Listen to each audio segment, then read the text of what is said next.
guys. What the fuck were you thinking about here?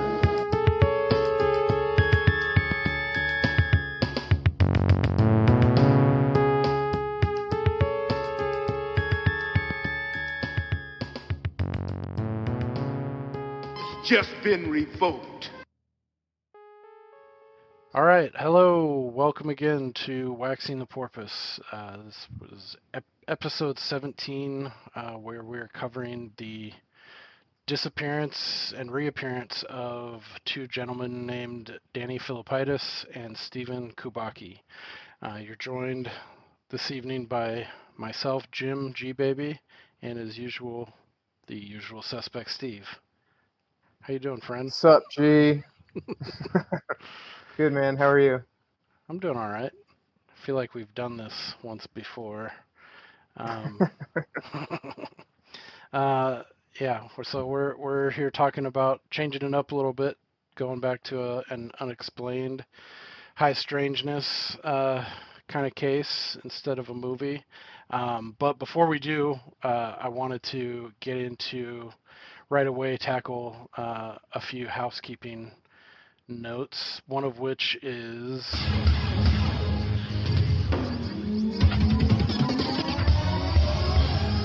welcome to the Colloquial Corner.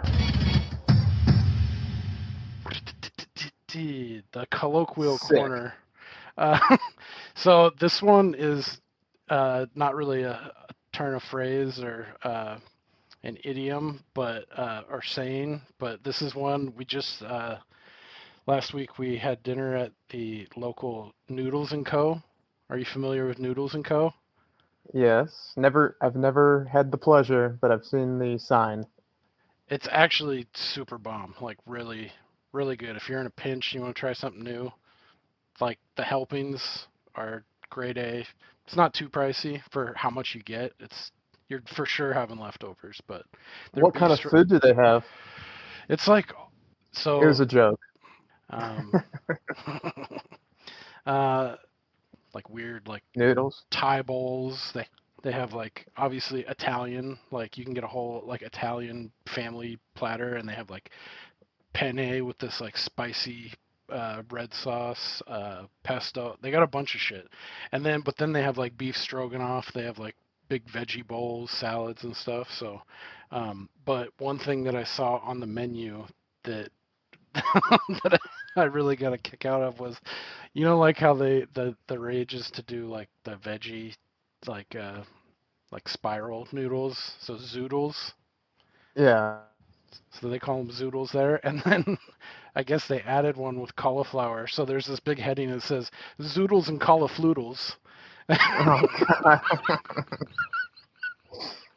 And I almost died. And then I was like, God, that's so fucking dumb. Like, how could you, as a grown man, like, yes, I'll have the number 8. And they're like, oh, you mean the caulifloodles. I'll have that. Like, that one really. Some smartass in their marketing department is so happy with themselves. Yeah, that one really got me going. Thought it might trigger you, but. Hopefully it was like some smartass who didn't like the topic of how can we combine, like, what's a fun little way we could call noodles from cauliflower? Like, I don't know, it's $4.55 on a Friday. Just call them caulifloodles or whatever the fuck you said.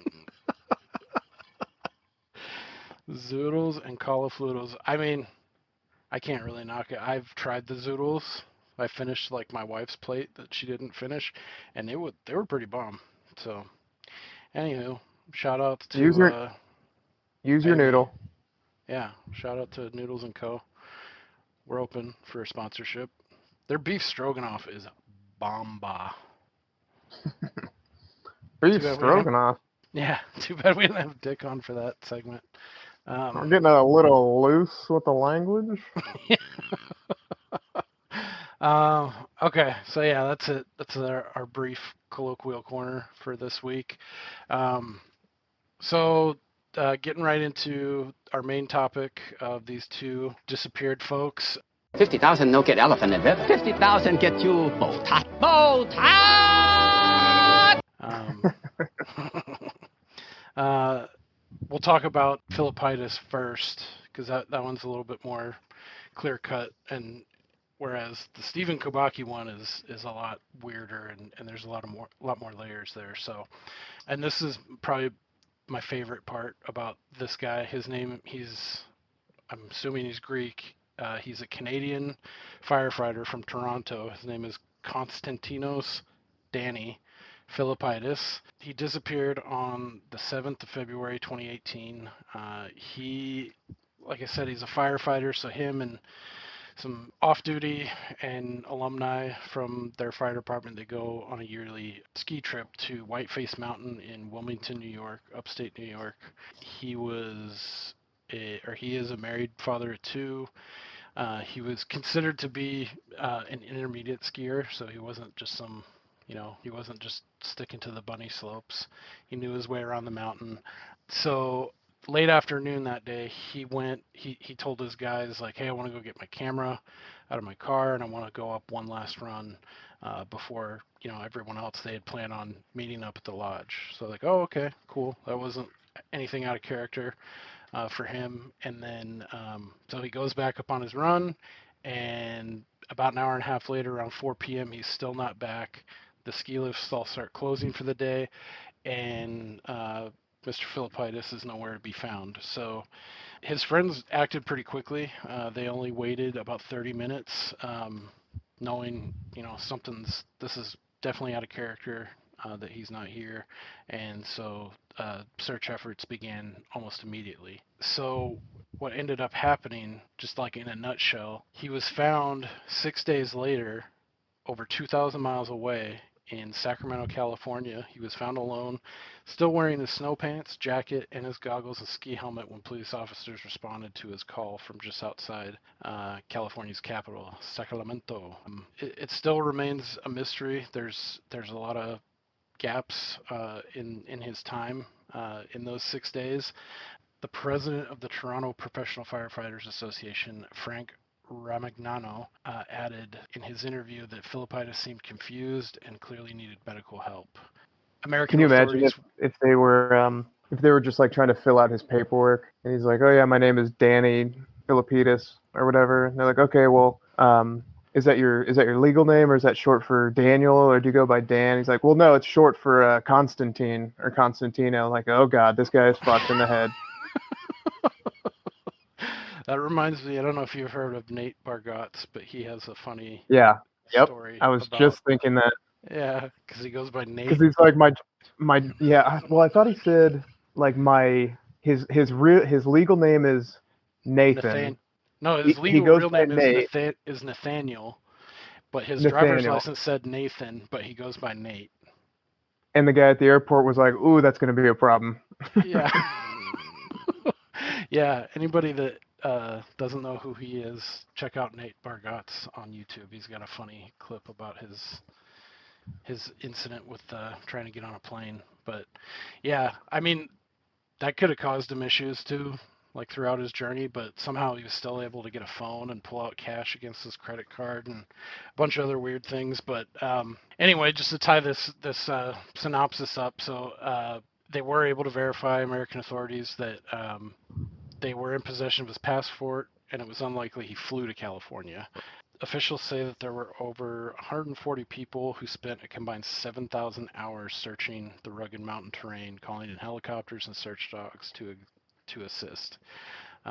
So yeah, what mild-mannered family man, 28-year veteran of the Toronto Fire Department, goes missing, and he turns up 6 days later, all the way across the country, under really weird circumstances, and he can't explain how he got there. I think he only mentions briefly, like he thought he was in like a big rig style truck, and that he slept a lot. And then he was in Sacramento, and he was, it took him a couple days to be able to remember his wife's phone number, and then finally reach out, and people were able to identify him, and he was able to get home. So I guess just leaning right into it, what do you make of all this? What's your initial take? I think the most logical explanation is he like slipped and fell in the parking lot. ski resorts, parking lot, slippery, ice, snow, concrete. I think it's most likely that he slipped and fell, hit his head, and experienced some kind of amnesia. But it's unusual for sure, because there's retrograde amnesia, which is the loss of memory of events before a blow to the head, and then something they call anterograde amnesia, which is loss of memory of events after a blow to the head. Mm-hmm. And from what I read, 10% of cases of concussions have a certain period of amnesia, whether it's a few seconds or hours or up to 24 hours. It sounds like this guy's, because he turned up in Sacramento 6 days after he went missing, which is a very long time. Yeah. And I was reading something that I think it was a neurosurgeon or something, said that to have a loss of memory or amnesia for that length of time is pretty unusual. But I mean, unusual doesn't mean impossible, Right. But it is also possible that his amnesia was caused by something entirely different, like some sort of mental breakdown. Right. Did you read anything about that? Yeah. I have trouble, like, I guess I can understand, he slipped and fell and he hit something, he hit his head, or he ran into a fucking tree and doesn't remember. But, like, the whole, I guess I rode in a big rig style truck and I kind of slept a lot. And then the next thing he knows, he's in Utah. I mean, I don't know, I guess, but once he gets to Sacramento, he does the series of events. It just seems really wild, and I mean, maybe I'm just not giving it enough credence, like that he could have had just like some freak thing happened in his mind, and just he just couldn't put the pieces together. Like, so the first thing, buying the iPhone is a little weird to me. There's a ton of things that he could have done in that situation. Like, he could have asked someone to borrow their phone, which people don't really do anymore, but he could have. And he's an older dude. He's like 48, 49. Go into an establishment. Can I use your phone? Try to flag down some like authority figure, a cop. He's a fireman, right? Thinking along those kind of lines. But then he also, so he got an iPhone. He also got a haircut before he was like found and discovered officially. And then he pulled out he had $1,000 cash on him, which it just seems strange. Like, how do you know your PIN number? And it's a credit card, so I know pulling money against a credit card is weird too. And he's Canadian. Like, would all that shit like work perfectly? Like, how did he get this $1,000? There's a lot of questions I have. Like, that just seems really weird. I did hear about like the what was the term, anterior amnesia, and like the different kind of grades, and they all didn't seem to really stick out like as being like, oh yeah, it must have been this. Like, this seems like it had to have been like an extremely specific set of things for him to have, that had to have happened for him to have like this level of amnesia, let's just call it, or like, can't remember these big chunks. And then also too, like the truck driver, like, was this just one trucker? I mean, I know people do like long haul, like, but that seems weird. Like, upstate New York, he happened to catch one trucker that had a specific line that went through and terminated in Sacramento, California. Was it multiple truckers? Which, I mean, I tend to believe, but wouldn't they like think to like call someone like, hey, this guy's been like asleep, and like, or he doesn't know anything about himself, and like doesn't know like who to call.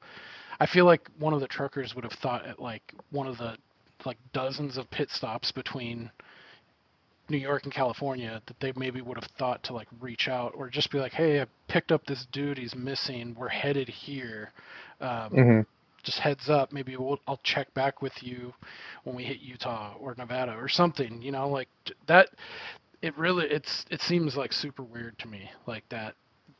Wouldn't it be crazy if, because I was kind of thinking the same thing too, like they're going to be in the car together for dozens of hours, like 40, 50, 60 hours, or however long it takes you to drive cross country. I think it was something like 48 or 53 hours if you went nonstop is how long it would be. But So you would think that there'd be some small talk, and wouldn't it be so crazy to think, like, even if he has no memory of the entire drive, if he was just like sort of acting somewhat normal the entire time, having small talk with the guy, with whoever the driver was. It's funny, on a totally unrelated, or I guess it's related but very different. There was this mother and father who were the one of their sons tried to kill. Sorry, this guy tried to kill his mom and dad for financial reasons, whatever. He beat them both so bad and like hacked them up with like a hatchet, and it was like a brutal crime scene. The mom ends up surviving, and before they take her to the hospital, she says, "Oh, it was my son," or whatever. Then she goes into a coma forever. When she comes out, she's like, "No, it's not my son," even though it was, and she told the paramedics when they arrived before she went under. It was the son for sure, but the dad was beaten so bad, but he was also still alive. But what happened was in the morning, he's like all fucked up. He gets up like it's a normal day, goes to the kitchen, goes out front to get the paper, accidentally locks himself out, gets a spare key, opens the door, comes inside, and like drops dead. But they were saying that like because he was in the bathroom, and they sort of retraced his steps. And he's in the bathroom, and there's fucking blood everywhere from when he woke up in the morning and was walking around. And they were saying that the portion of his brain that was injured by the axe or whatever it was, it would have like shut down his frontal cortex or whatever. So he could have been basically the Walking Dead. Like he gets like up, zombie. Yeah, barely alive. He could look at himself in the mirror and not even register like how fucked up he was. And then he just goes about doing his normal morning routine, like literally without even thinking about it, and then boom, finally just dies of blood loss like at the front stairs. But yeah, it's crazy what your brain can do sort of on autopilot without you thinking about it, you know. Yeah. And I saw something that said another thing that can cause crazy amnesia is like dissociative identity disorder, or like different sorts of mental issues can cause it. Yeah, that's a good one that you brought up, the DID. That's like the I think that they used to have a show called like the United States of Terra, that our old pal Joe Mays used to love. Sounds Inexplicably, like this dude would be like the last dude on Earth that you would expect to be like one of his favorite movies was The Coal Miner's Daughter. Remember that? Yeah. Like, man, I love that fucking movie.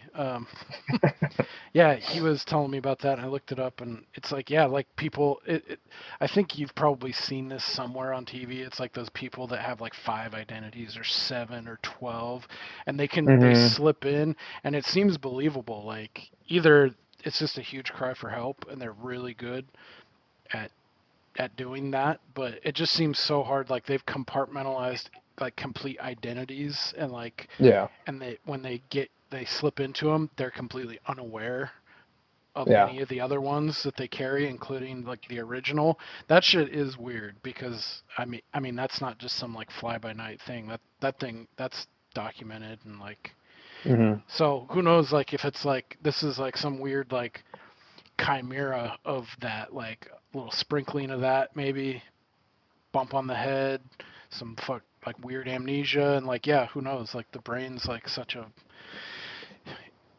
enigma, you know, like and people do weird shit just in general too, so it's hard to rule anything out like that. But there are some things too, and people have pointed out like some of the like TV interviews this guy's given, he kind of has like this weird like smug like troll like, yeah, I did something maybe and you don't know about it. Interesting.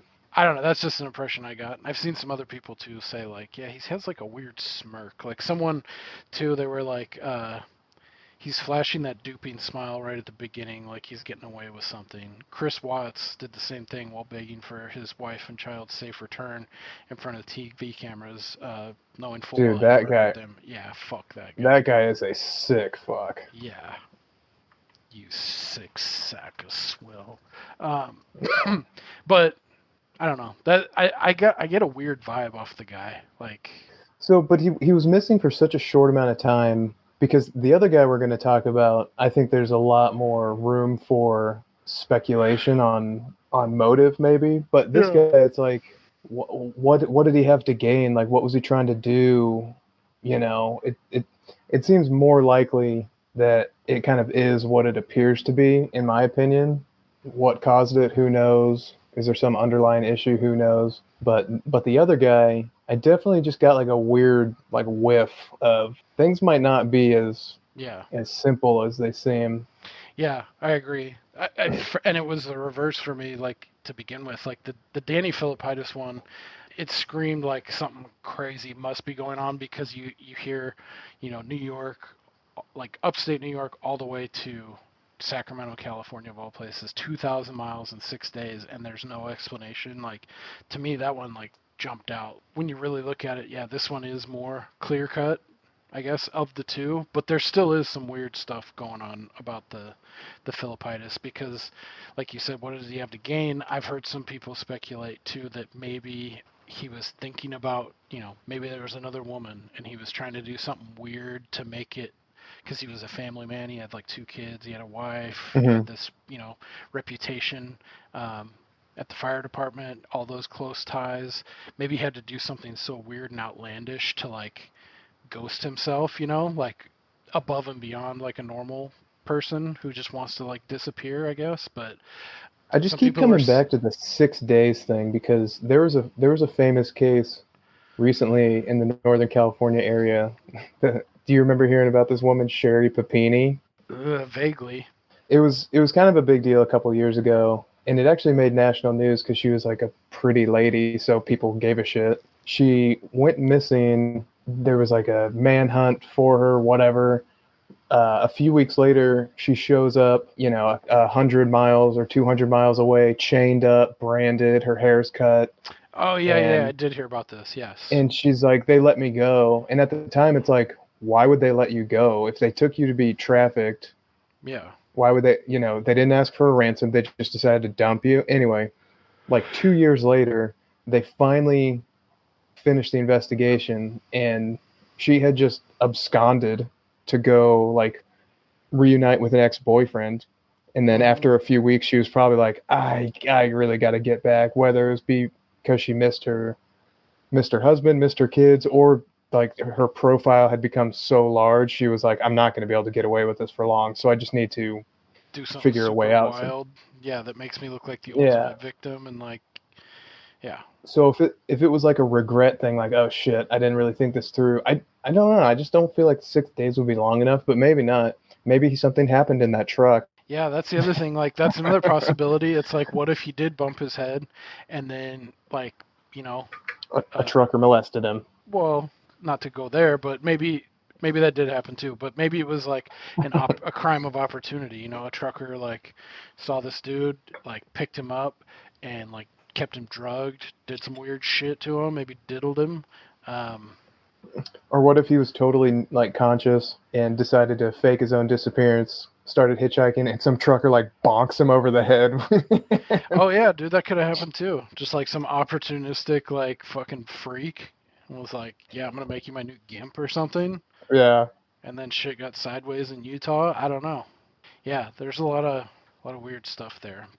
And the other thing too is like from what I could gather, he didn't have any like major like depressive orders or like mood swings. He didn't have any like, you know, uh, seemingly like mental instability of any kind. And then post getting found, it's like he just started going back to work and just like fell into his old life. So with there being nothing like on either end of that spectrum and like being someone with like responsibility, like a 20-30 year fire vet of the fire department, yeah, it seems like super stable on either end, and then this weird thing happens and it's like you just throw up your hands because we'll probably never know like what was going on there. But the haircut thing too weirds me out too. Like Yeah. why would your brain tell you like, oh, I need a haircut before I try to figure out who I am, where I am, how I'm gonna get home, like what am I, like all these things running through your head. Maybe it was like his primitive brain, like haircuts relax me, like maybe I do that and like I can get back in the frame of thinking. But So, as we're kind of wrapping up this half of the story, you haven't hit on the word or phrase that I thought for sure was just going to jump out to you and tickle your fancy, which was one of the things that was speculated about was that this guy had entered a fugue state. Oh, And I thought for sure that would just tickle your little autistic tuning fork. yeah. Well, because Yeah. one of the I things associated with dissociative fugue states is it usually involves traveling, which is an interesting through line. It's not just like, whoa, where am I? What am I doing? It's like, whoa, who am I? I need to move. Yeah. You know? Yeah, that is a good turn of phrase. I remember Just seeing it when I was fuging out. younger, and it's like, it's Fuguay. What's a Fuguay state?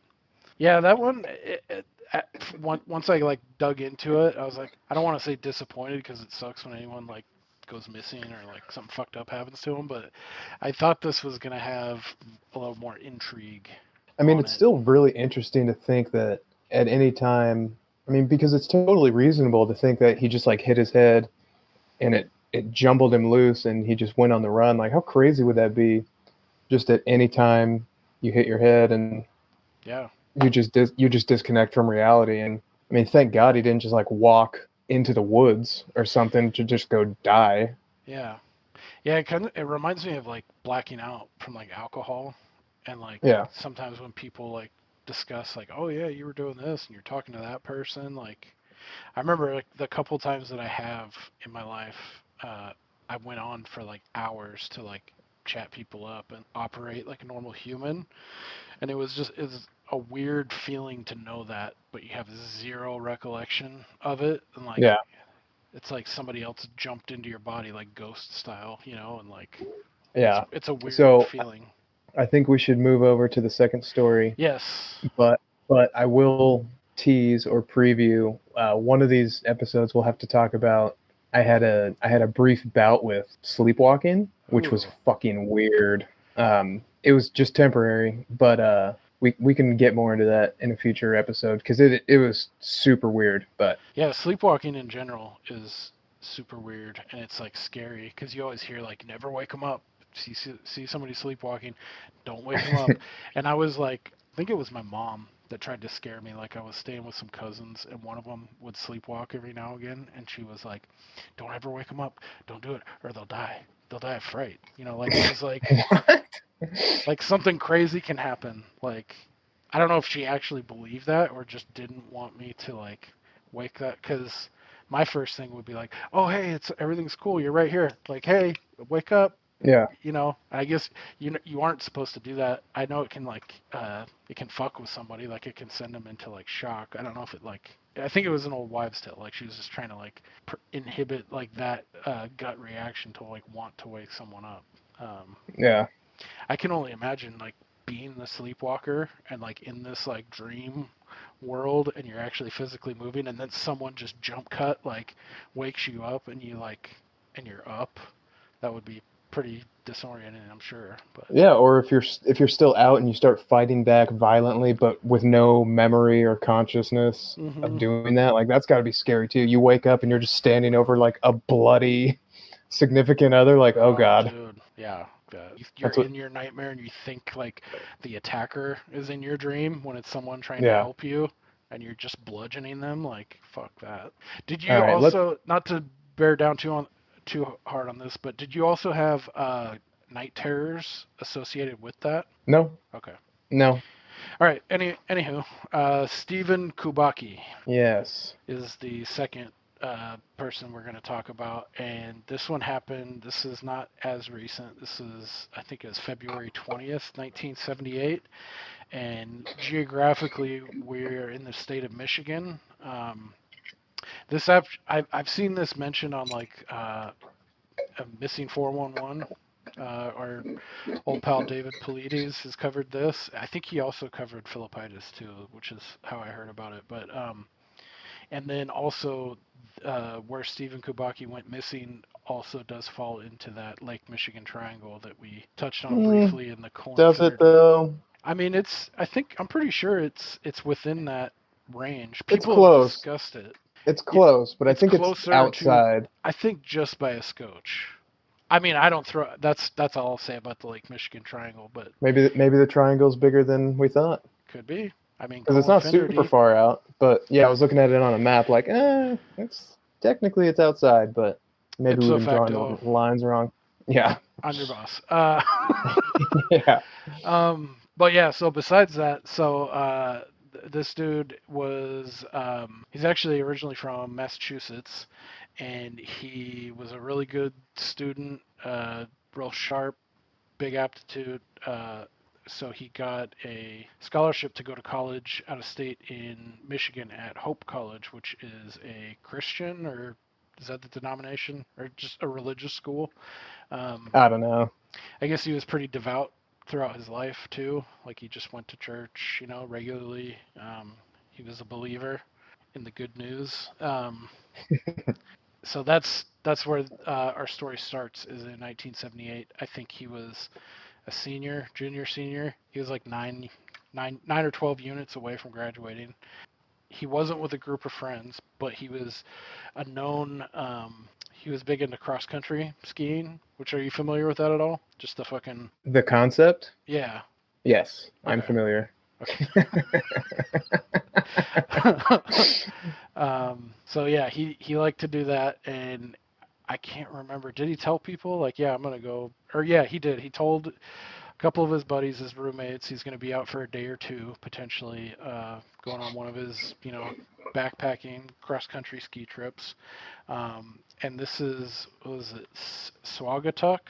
So this is right. This is really close to Lake Michigan, and it's Yeah, I like think it's right on the shores, pretty much. yeah, and like this college is in the city. I believe it's Holland, Michigan, which is, I don't know, 30 or 40 miles west of Grand Rapids. Is like the next major city.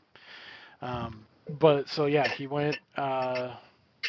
He went out, and then one of the weirdest things out of this whole case is like, it appears that at some point he took off his skis and his poles and arranged them neatly alongside the shore of Lake Michigan, and also his backpack, like he set it down gently, like it wasn't like an animal attack. It wasn't torn off him. Shit wasn't strewn around. It was like placed nice and neat in this one spot alongside his skis and poles, and then it shows footprints in the snow walking out into Lake Michigan, like, what was it, 200 yards, and then Yeah. the tracks disappear. So he's disappeared, and that's what the authorities have to go on. Yeah, with no apparent hole in the ice, which I think was their first thought, was like, oh, this dipshit just fell through. Yeah. But there wasn't any sign of a hole in the ice. Which I don't know. I mean, I guess it's possible if the ice was kind of thin, you could fall through and it would refreeze. But if they're able to see footprints in the snow, you would think there would be like a man-sized hole in the Right. snow also. Yeah, and from what I was able to understand too, it was so late in the season, so this is February, so like the snow wasn't going to melt for another best case scenario, 2 months. So I've heard people say at that point, like, that sumbitch is frozen. Like, if Right. this were like December, like earlier in the snowfall, it'd be a different story. And then especially too how close he was to shore, because I mean, you think 200 yards, that's 2 football fields away from shore. But when you think about how big Lake Michigan is, fucking massive. Maybe it will be an ocean or a small sea. So they were like, the closest that you would get to, like falling or even creating a crack that late in the season on Lake Michigan, you'd have to be like pretty much dead center in the frozen over Lake Michigan. So, So yeah. I was looking at it on Google Maps. If you had to guess, how wide do you think Lake Michigan is in that portion where he was? Like from Michigan to Wisconsin. Yeah. I feel like I might have a better than educated guess because I live near Lake Michigan now, but I could be wildly wrong. I'm going to say 75 miles. 80 miles. Damn. That's nuts. Yeah. That is a huge fucking lake. Like from my perspective, where our lakes out here are obviously nothing like that, but yeah, get in your car and drive 60 miles an hour for 80 minutes. That's how wide the lake is. And that's not even how long it is. That's just how fucking wide it is. Like, yeah. And who That's knows if crazy. that's even the widest point. But yeah, like the length of it has got to be like 4, 5, 600. Yeah. But yeah, like Yeah, I thought that was interesting because I mean, you see these lakes on the map, but you don't really have a context, I guess. Anyway. Yeah, unless you're someone who lives near a big lake already. But yeah, like you and I'm from Northern California. The biggest lake for us out there, and it was massive, is Lake Tahoe. And it's nuts because if you zoom out on Google Maps and you look at how many Lake Tahoes you'd need to fill up just Lake Michigan, it'd have to be like 3,000 of them. Like it's kind of overwhelming how big the fucking thing is. And when I went up there a couple weeks ago, you could see Chicago. You could see the Chicago skyline from northern Indiana shores. It was nuts. But yeah, it is a monster. But yeah. So getting back to this liar. So he disappears in February of 78, and 15 months later, a year and 3 months later, he wakes up, quote unquote, back in Massachusetts. And I saw multiple stories that said he was naked, and I also saw multiple that he had just like unusual clothing that wasn't normal for him. So right. Take that for what you will. I don't know what the truth is, but so where he woke up was over 700 miles from where he disappeared, with no recollection of what had happened since that day. And I didn't even see if he had any recollection of what happened on that day, let alone since that day. He's very, very mercurial about his missing fun. time. Yeah. I said like the quote about the last thing he remembers was like, I was feeling cold and scared of being lost in the frozen darkness. Like, that doesn't sound like... Yeah. That sounds like you're writing a fucking poem. It doesn't sound like that's my memory of what happened. Yeah. I don't like this guy. Yeah, and the other weird part too is, so like he was gone 15 months, and like the cops were sure as shit. You're like, oh yeah, just freak thing. He fell under the ice. He's gone. And I mean, his family, his dad was a blue collar factory worker. They came, like he was able to go college on his intellect and his scholarship and his like level of genius, So like his parents, I'm sure like, after 3, 4, 5 months, they're like, yeah, that's what happened, And then so by extension, his family, I don't know, couldn't see if they actually held a service. I'm sure they did. But how fucking nuts would it be, like, he just shows up after 15 months and he's knocking on his aunt's house 700 miles away from where he disappeared on a Saturday night. Just like, hey, auntie, like... Chase, don't do that. Well, and where he turned up was what, like 20 miles from her house? Is that what it was? It was something like that. Like, yeah, he turned up 700 miles from where he disappeared, but he happened to be in the neighborhood, quote unquote, of wherever his aunt lived, which seems convenient. Yeah. Well, I mean, That's 20 miles is kind of a fair piece, but I guess from where he was, that is pretty damn close. Yeah, he said he was wearing clothes that weren't his. He had a backpack that wasn't his.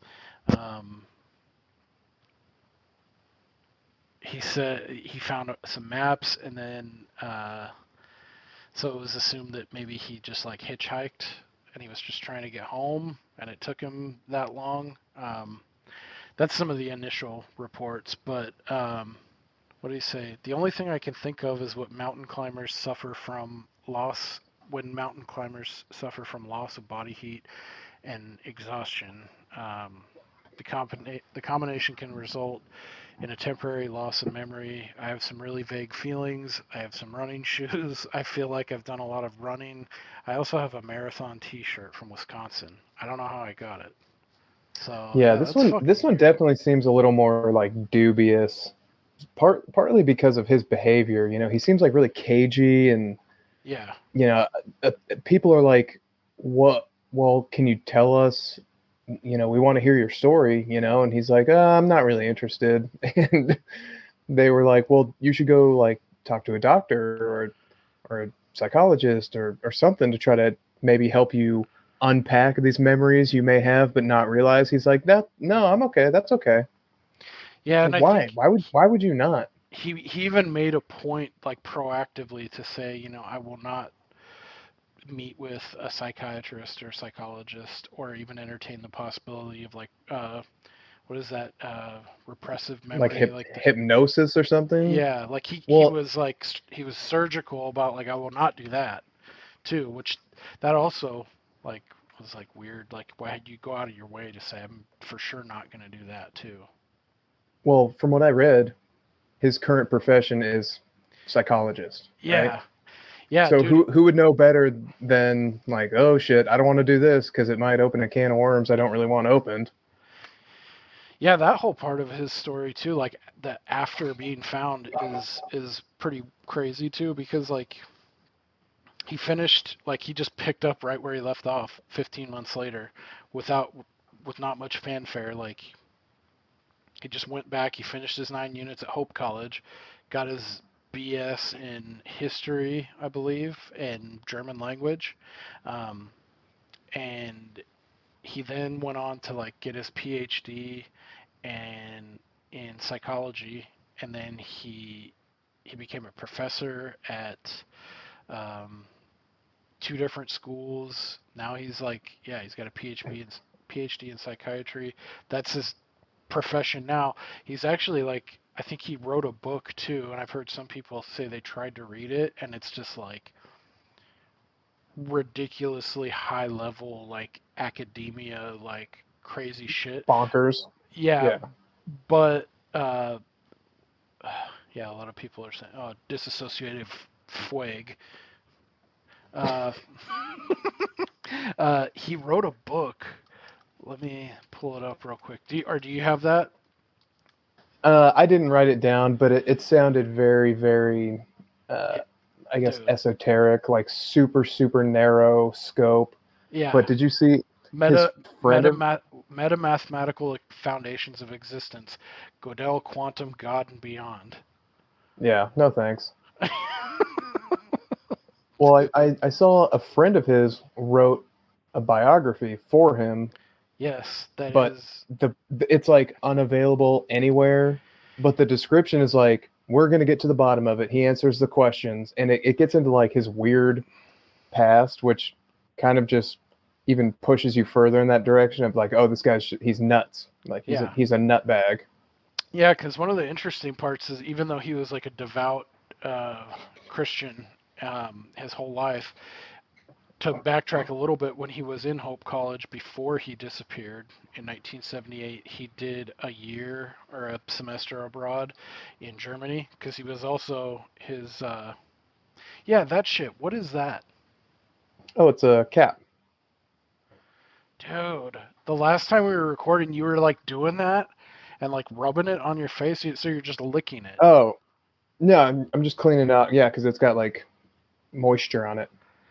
Dude, you kept doing that the last, and I was like, dude, is that world's largest thing of Carmex? Like, what kind of cold sore you got, guy? Dude. Well, I'm glad we were able to figure that out, because I was like, I have no idea what the fuck you're talking about. Yeah, I was like, what is that?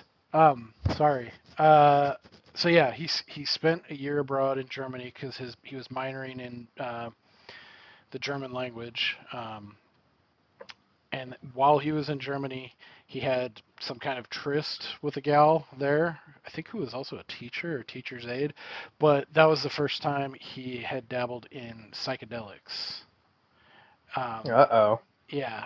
I can't remember if it was acid, for sure mushrooms, but that kind of broadened his horizons, as it does. Especially, I'm sure, I can't even imagine, like, what kind of a mind job that would be for someone who's, like, super straight edge, like, doesn't even drink beer, and, like, devoutly religious. I'm sure he's gonna have some, like, religious overtones, like, in that Yeah. kind of a trip, like seeing angels and such. But yeah, so that opened the door for that. And then there's a guy, I'll put him in the show notes.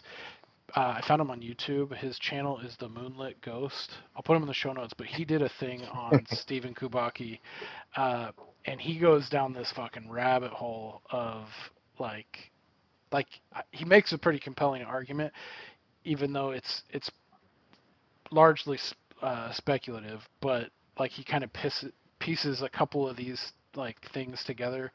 His tryst in Germany, dabbling with psychedelics. Like maybe he went like, especially this period of time, maybe he went to like a commune. Maybe he got involved with like an occult kind of thing. There's some evidence to suggest, based on like his travel patterns, eyewitness accounts, that he may have been involved early on with the People's Temple, Jim Jones. Oh, And interesting. yeah, and then got into like an offshoot. But he speculates that he maybe he had like something happen that he kind of saw the writing on the wall and got out of that just Yeah. before the the massacre at Jonestown happened, and then because I believe that happened during his time that he was missing, and then that like expedited. Okay, I need to get back to real life. Like Yeah. this is the wrong trip. But anyway, I'm hugely paraphrasing what this guy did, so I'll be sure to put him in the show notes and give credit where credit's due, because that's pretty interesting. Like I was listening to it and I was like, fuck, man. I was like, I feel like a bag of shit. Like we're gonna talk about this guy, and like this dude's done so much like research, probably like reading Yeah.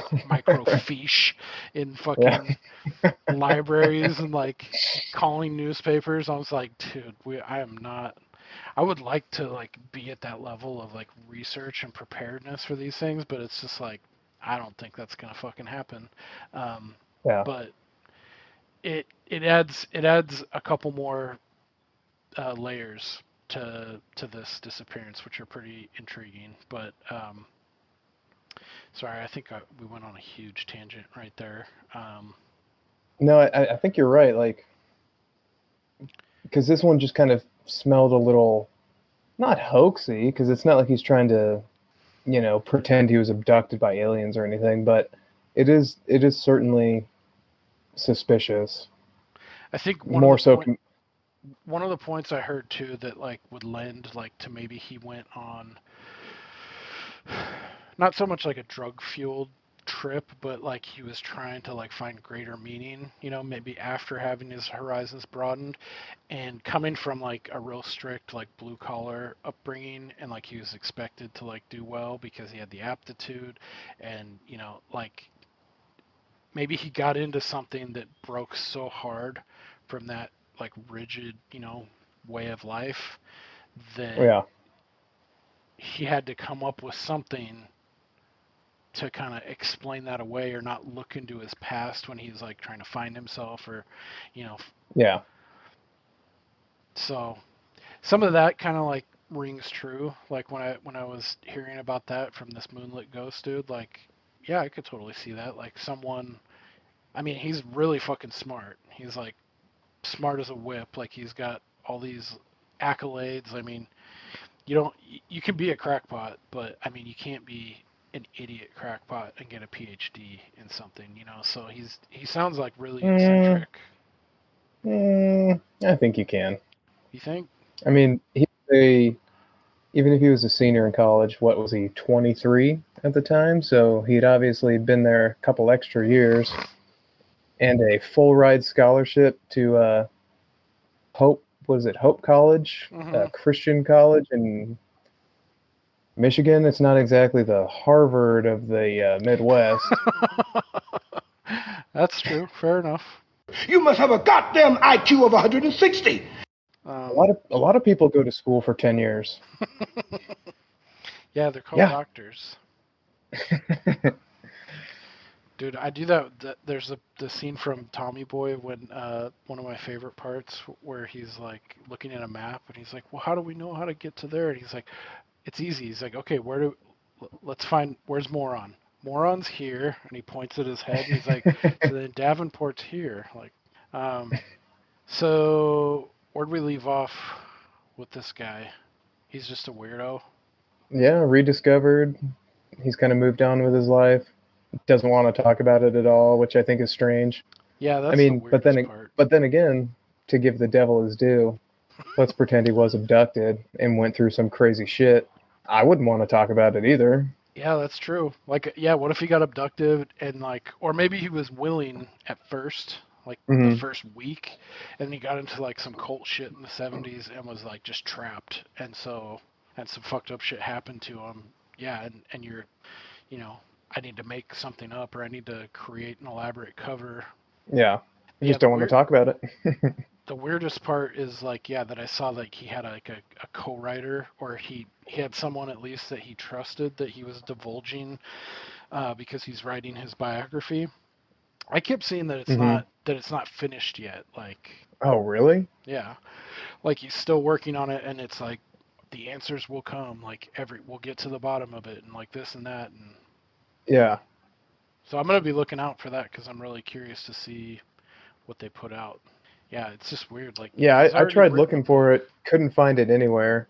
I saw a Reddit post from like 2 years ago where it was just one dude who's like, does anybody know where to get this fucking book? Because he read the same link we did, but there's no information on where to get it at all. And yeah, the description is like, we're gonna we're gonna answer all these questions. Yeah, yeah, it's a funky one.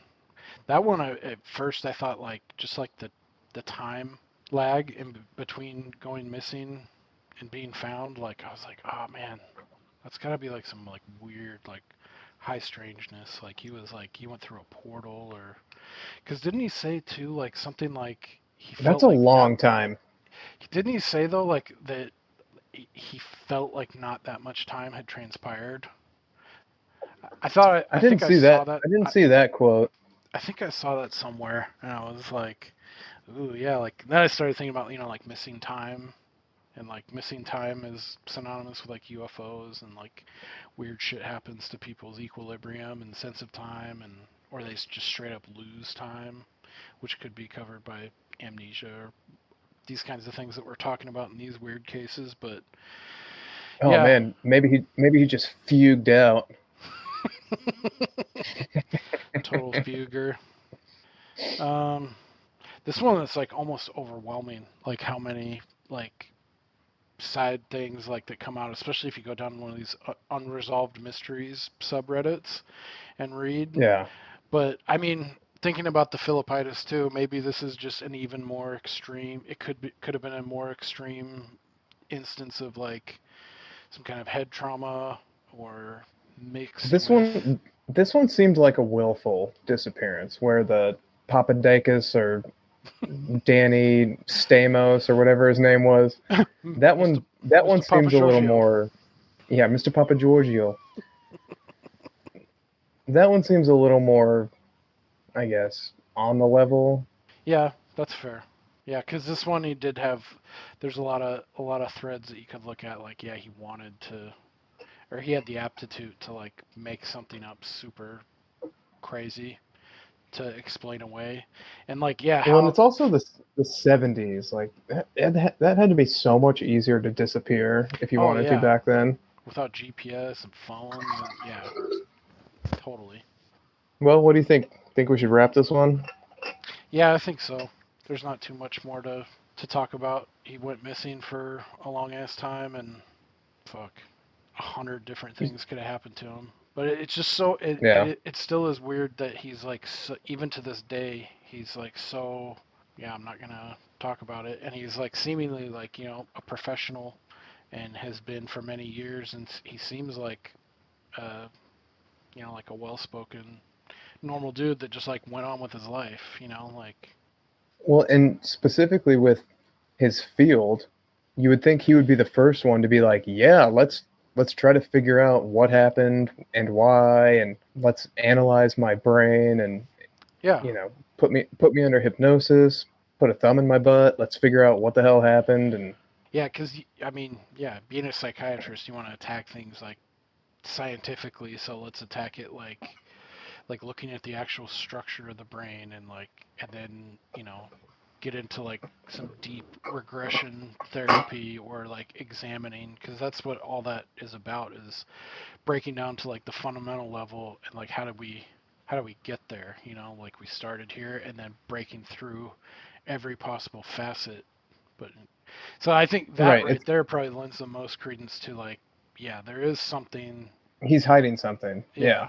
Yeah, because imagine if he's like a diesel mechanic and he's like, I don't want to fucking talk about this anymore. I've already had enough attention over the years and I just kind of want to move on with my life. But he's in like the most relevant field for wanting to know more about what, I mean, dude, 15 months?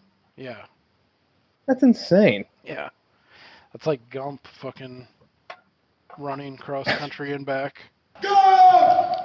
Which is funny because he was wearing like a Wisconsin Marathon T-shirt when he turned up. That it made me think of that right away. Was the fucking Gump montage where he grows out his beard and he just fucking I just kept running. Felt like running. Yeah. No, we are not relations, sir. So way to shoehorn that in there. I had to. I've been slacking on the bumps and I had a perfect Gump one right there. So. All right, so yeah, that's going to do it for Mr. Danny Philippidis and Stephen Kubacki.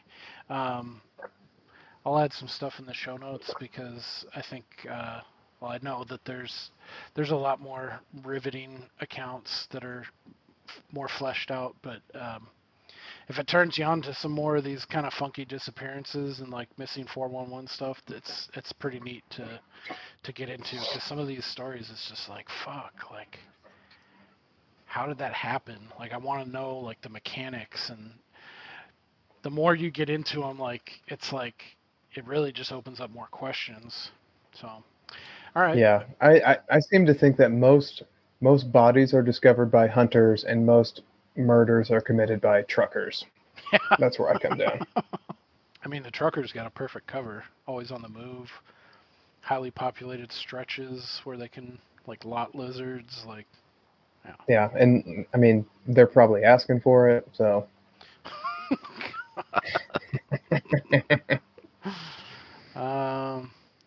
Do you have anything in front of mind, like movie or any other kind of case that you want to point to next week, or kind of leave it open-ended?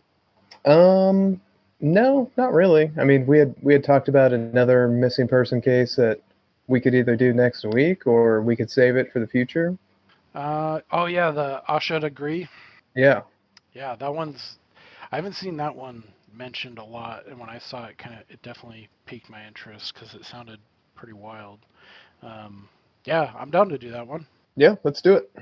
Okay, and then I think too, going into like maybe somewhere in like September, October, I want to get some we'll make it horror themed. We'll do some horror movies that you've never seen before. So show me some stuff. Let's do it. Any listeners out there? I mean, Steve hasn't seen much of anything at all. So if you got any good deep cut rare gems that would satisfy some spooky season watching, let us know. You keep your eye out if there's something you've missed and always wanted to watch that'll kind of hit that spot. Let's aim for that time period. I'm excited. I start like in September. It's like September 1. It's like all horror, all scary, all spooky until Thanksgiving. You see they're making Hocus Pocus Deuce. No thanks. Haven't seen the first one. What? Don't care. You ain't never seen Hoker Poker? Come on. Nope. Not interested. Oh man, we are lost. Okay. All right. Well, yeah. Let us know what you thought about this episode, or if you have any suggestions for future topics. You can reach out to us at waxingtheporpoise.com, or through one of our socials, Instagram Waxing the Porpoise, or Twitter at Waxing the Porp. Yeah. Thanks for the support, gang. If you want to send us a rating or a review through your favorite podcatcher, we would appreciate it, and we'll see you next week. Bye. Bye now.